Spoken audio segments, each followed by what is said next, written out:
హరి ఓం శ్రీ గురుభ్యో నమః. హరి ఓం. స్వామి స్ఫూర్తి. కృష్ణం వందే జగద్గురుం అనే స్వామివారి బోధ నుండి కష్టాలు మానవునికేనా అనేది తెలుసుకుందాం. మన జీవితంలో మనకు ఎన్నో కష్టాలున్నాయని అనుకుంటాం. వాటిని గురించి ఆలోచిస్తూ ఎంతో బాధపడిపోతూ ఉంటాం.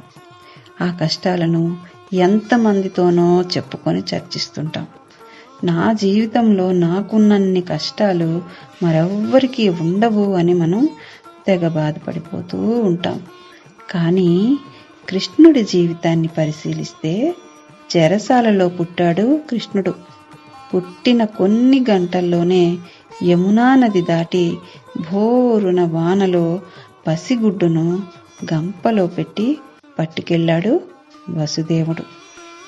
కష్టాలు ఎలా ఉంటాయో అన్నది శ్రీకృష్ణ చరిత్ర చదివితే మనకు తెలుస్తుంది.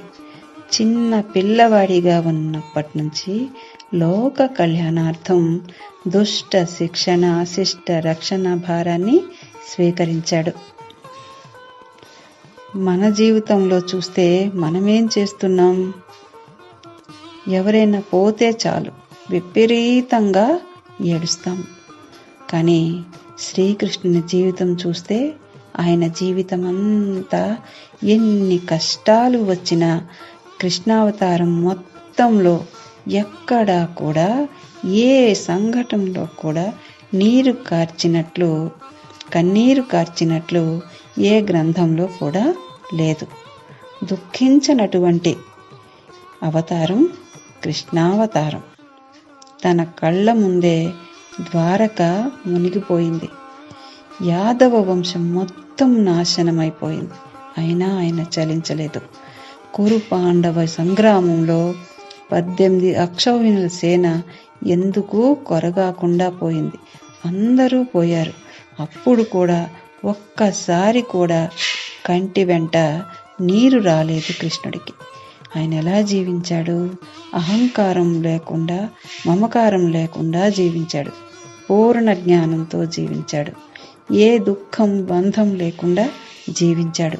నిత్య ముక్తుడై జీవించాడు.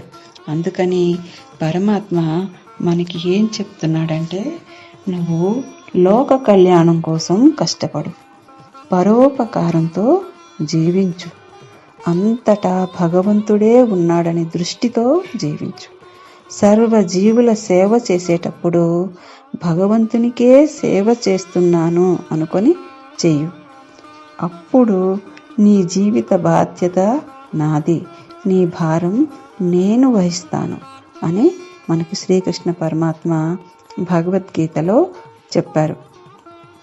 అనన్యాశ్చింతయంతో మాం ఏ జనా పర్యుపాసతే తేషాం నిత్యాభియుక్తానాం యోగక్షేమం వహామ్యహం అని మనకు పరమాత్మ చెప్పారు.